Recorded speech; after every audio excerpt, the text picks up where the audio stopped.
Hello, true duelists! My name's Craig Fee, and welcome to Yu-Gi-Oh! Single Card History, where we talk about some of the Yu-Gi-Oh! Cards that have impacted throughout the years, and sometimes the ones that sucked. Today, though, not a card that sucked. It's actually one of the earliest hand traps in the game, and occasionally one of the best ones.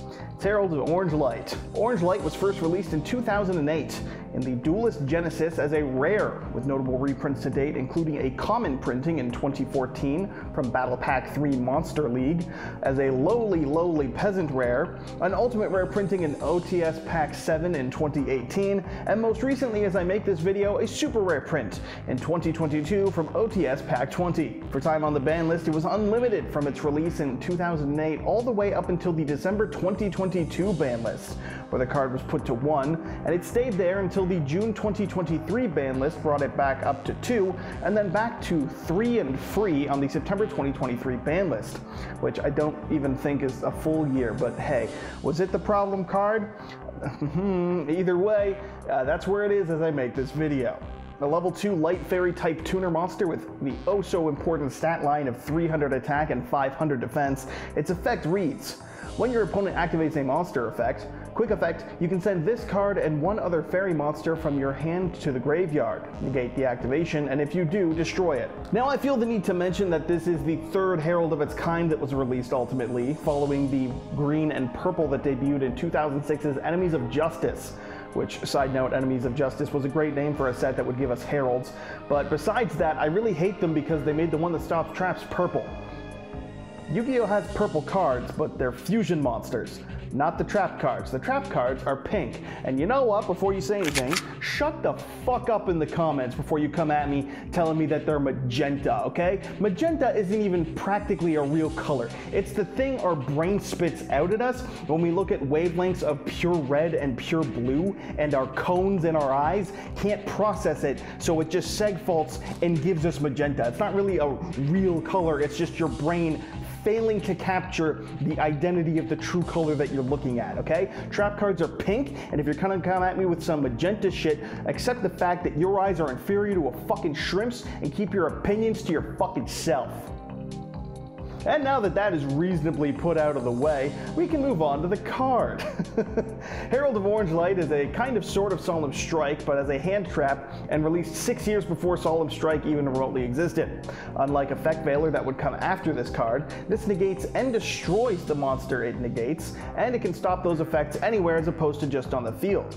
And if you want to compare it to older hand traps, this one is at least somewhat playable in any given format, as opposed to Karibo, one of the earliest hand traps.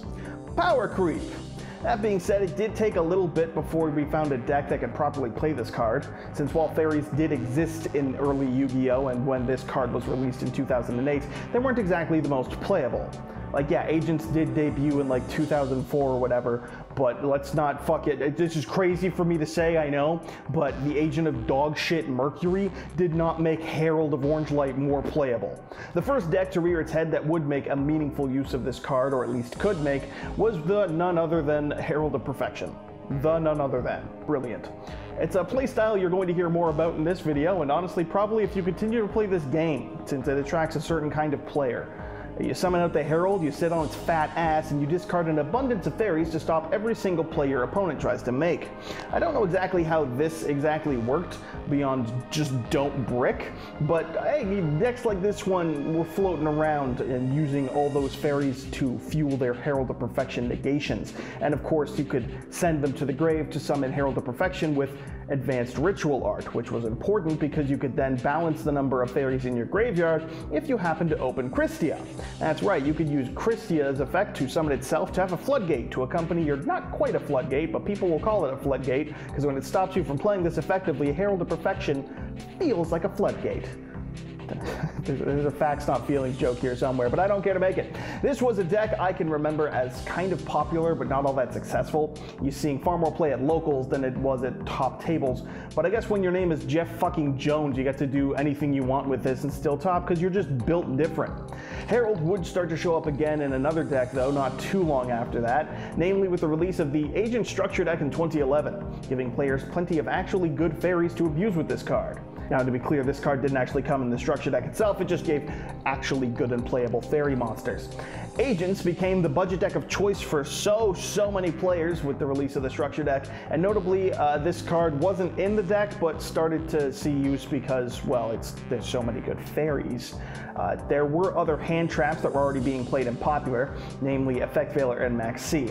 And while Max C is a different beast altogether, and I briefly touched on Veiler, it came up most importantly here, the comparisons between the two.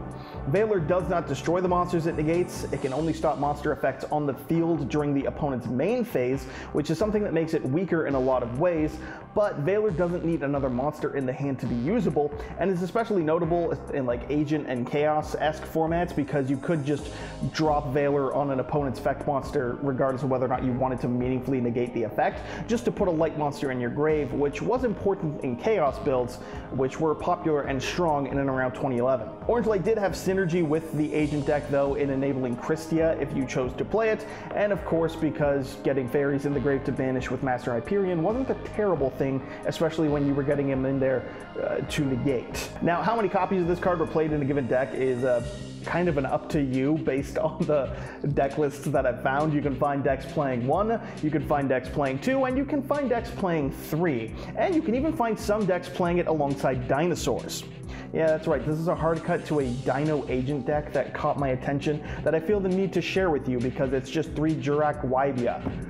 To make Dolka or Logia, and it's just an Agent deck with 3 teched in, bricked in fucking Guaibias, which was just really funny to me, but now you know about it, so deal with that. Orange Light did see plenty of play in the deck though, stopping the advantage of Tour Guide in the mirror match and just in that format was super relevant, and being able to hit monster effects even on your own turn was something that made it a step above Veiler, as previously mentioned. Not to mention, even if you did have to get rid of 2 cards from your hand to stop something, if what you were stopping was Big Daddy BLS, you were probably okay with that.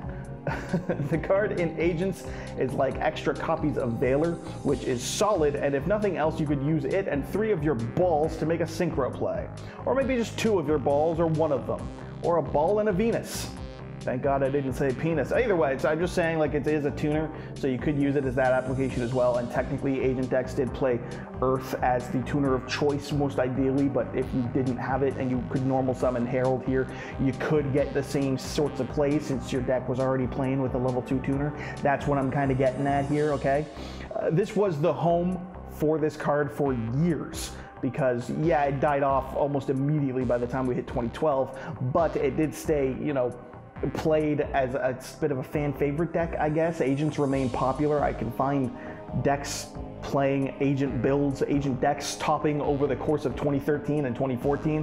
Who the hell brought this shit into ruler format? I couldn't tell you, but it makes enough sense because at the end of the day, this is just a really cracked Effect Veiler, just one that needs an additional fairy. And that's a trait that the card has that really only got better with time, such as in the next deck to play it, and it's the one I'm sure you've been waiting for me to talk about up till now. That's right, when it was played in World Chalice. It's subverted expectations or something. Now, as a standalone card, this is pretty solid or reasonable in World Chalice, since everyone ever plays, you know, Mystic Shine Balls and Venus and Lee, the World Chalice Fairy, are all fairies that can accompany this card, and it's part of your main strategy anyways of just having fairies and vomiting them out. But the extra bit that made this card shine in this deck was thanks to another fantastic card by the name of Brilliant Fusion, which lets you send the materials for a Gem Knight Fusion monster from the deck to the grave to summon said Fusion monster, which in this deck it was like every other deck in 99% of scenarios, Seraphinite. Needing any Gem Knight and any light monster to summon, you could send a copy of Ava, a level 2 fairy that when it goes to the grave can banish up to 2 light fairies from your grave or on your field to add up to 2 level 2 or lower fairies from your deck to your hand. Which meant that after getting your Seraphinite for your bonus normal summon to continue your link spamming, you could banish a Ball or Venus or Lee or whatever fairies you choose to get searches of 2 copies of Orange Light, which by itself can be 1 monster negate, since you can just use the other Orange Light as the fairy to discard with its effect, or you could potentially be the God Gamer, have 2 other fairies in your hand already, and have 2 extra negates from this. This was nothing short of tubular, according to the Teenage Mutant Ninja Turtles, and more importantly was very good. This was played in World Chalice's one and only YCS winning deck list to date, and you can easily see why. And able to search this card out is a play that you're going to be very familiar with if you were playing it all in 2020 or at the beginning of the launch of Master Duel, because now that World Chalice is out of the way, it's time to talk about the one and only Drytron. Do you want summoning Herald of Ultimateness to be so goddamn easy that it would make the game awful to play in paper or to play on Master Duel as well? Well, if you do, then Drytron is the exact right deck for you. It's a classic case of the new archetype abusing older cards that lack once per turns, because what? Who's going to tribute Ben 10 multiple times per turn? I don't know why they didn't think that could be it. They printed this thing in 2016, okay? They're fucking dumb. Drytron are all level 1 machines that work with ritual monsters, tributing a monster to summon out the Drytron and then getting some additional effect. Maybe you add a ritual monster, maybe you add a ritual spell, maybe you draw a card, or maybe you get revived from the grave.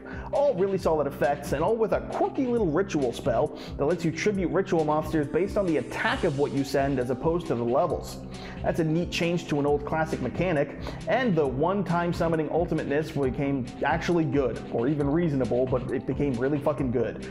And since Ben 10 can search any light fairy, it helped to make the deck very consistent, since you could search another copy of Ben 10 to keep tribute fodder to make your Drytrons be able to be summoned to your board, and of course you could get things like Herald of Orange Light. Now that wasn't the ideal choice. Typically you were going to get, Ben 10 or maybe Ida 10 or maybe Herald of Ultimateness, but it was of course an option that you could do. Orange Light was played at 3 in this deck from day 1 because why wouldn't they? It's just such a great negate, and any 2 Drytrons can easily spell from like 3 to 5 negates if you aren't able to stop it. So pretty reasonable, pretty cool, pretty thumbs up is what the kids say. And of course Orange Light was searchable off of the Ben 10 and with the previously mentioned Ava, which was of course played as well. Because there's nothing like searching a way to stop Nibiru for your wombo combo full break my board or die style of deck. This only got better with the release of things like, say, Herald of the Diviner, as well as Mu Beta Fafnir. So the deck could not only make up for the banning of Union Carrier that they did to address Drytron, brilliant ban, but it could also do things even better realistically thanks to those new cards. The deck got a meaningful normal summon that could search by sending a Herald of the Arclight to the graveyard, which not only made the card you normal summon level 6 to overlay with a Ben 10 to get Beatrice to be able to send Ava on both turns to get 4 fairies, but it also meant that you had a light in the graveyard to banish with Ava. So it was just stupid. It was a very solid deck that was very brutal to play against if you weren't going first, unless of course you're a good duelist and you simply opened Droll Lockbird.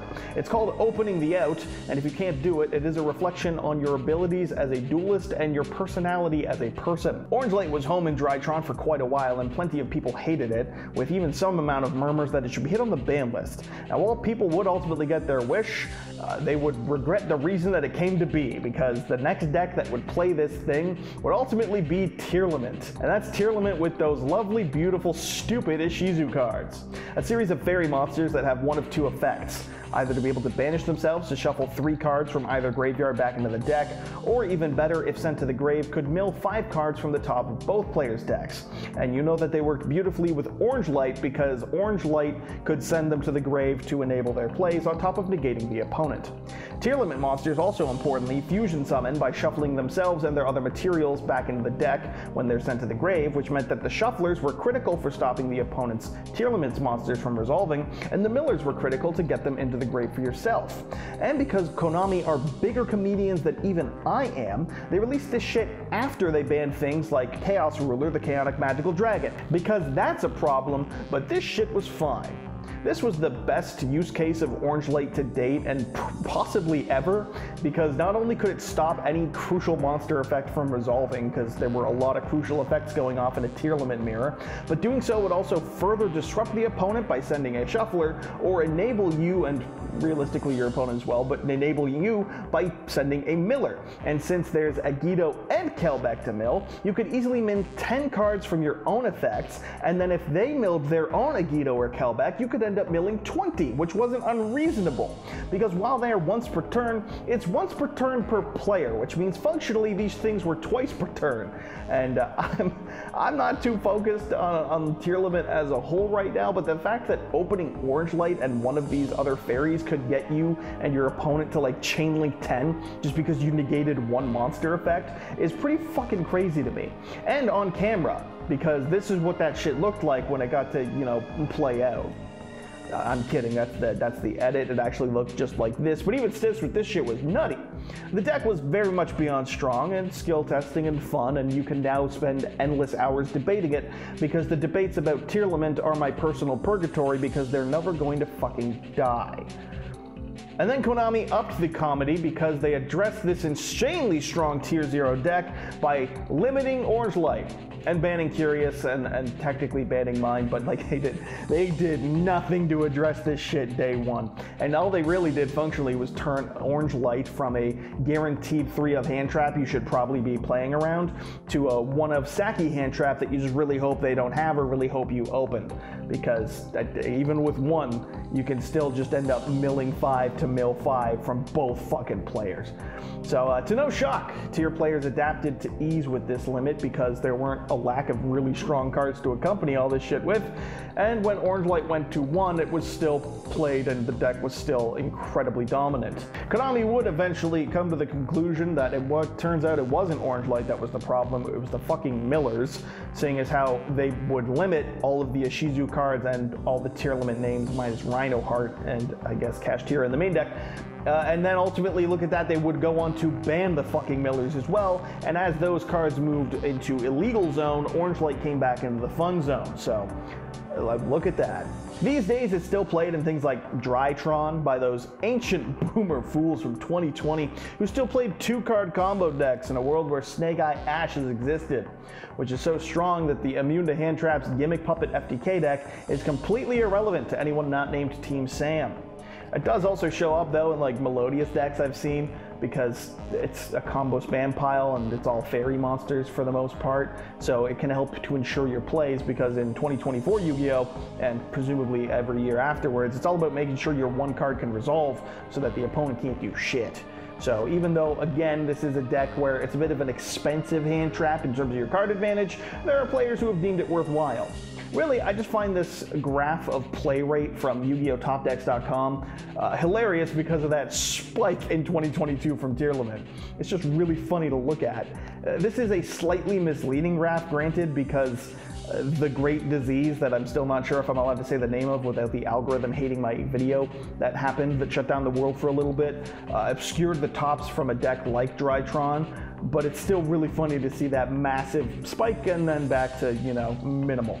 Like, it's clearly a pretty fine card in the grand scheme of the game, just so long as it doesn't enable a tier 0 format, I guess.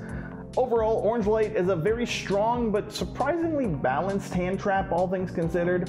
As I said at the start, this is like a solemn strike in the hand in terms of a hand trap being able to stop any monster effect regardless of where it activates, but it's with a pretty specific requirement. The 2-for-1 nature of the card keeps it from seeing play in every single deck that can play it, and being locked to fairies really chokeholds it even farther, so it doesn't become a Psy-Frame Gear Gamma type situation. And that's pretty fair, pretty balanced, all things considered, for such a strong effect, just so long as we ignore the fact that any fairy that gets printed in the future that has an effect if it goes to the graveyard can easily break this thing into being stupidly overpowered again. I guess you can say it hinders card design a little bit in terms of making future fairies, and I wouldn't be shocked to see this become abusable again, but conceptually I like it needing something else to have such a strong effect. It maybe wasn't perfectly designed, I get it. I've said a reason or two why it's maybe not good with things like Agito, but like, I can appreciate what they're going for here, especially considering it was designed in 2008. So until the 2 Shizu cards come up and break this thing open again, or whatever the hell happens, you can enjoy your card, Drytron players, and the rest of us can continue to ignore you at locals because you deserve to be ignored because you're a fucking Drytron player. And that's all I've got. So that'll wrap it up for our look at Yu-Gi-Oh! Single card history, Herald of Orange Light. Stay tuned for our next video and feel free to suggest some cards to review or what type of video you'd like to see. Don't forget to like and subscribe, and as always, subscribe again to YGO Strats. Not only will you be impressing your smoking Italian wife, but you will immediately and contractually become a true duelist. And maybe Greg will come off the chair. We'll never know. Who's Greg? Great question. Goodbye.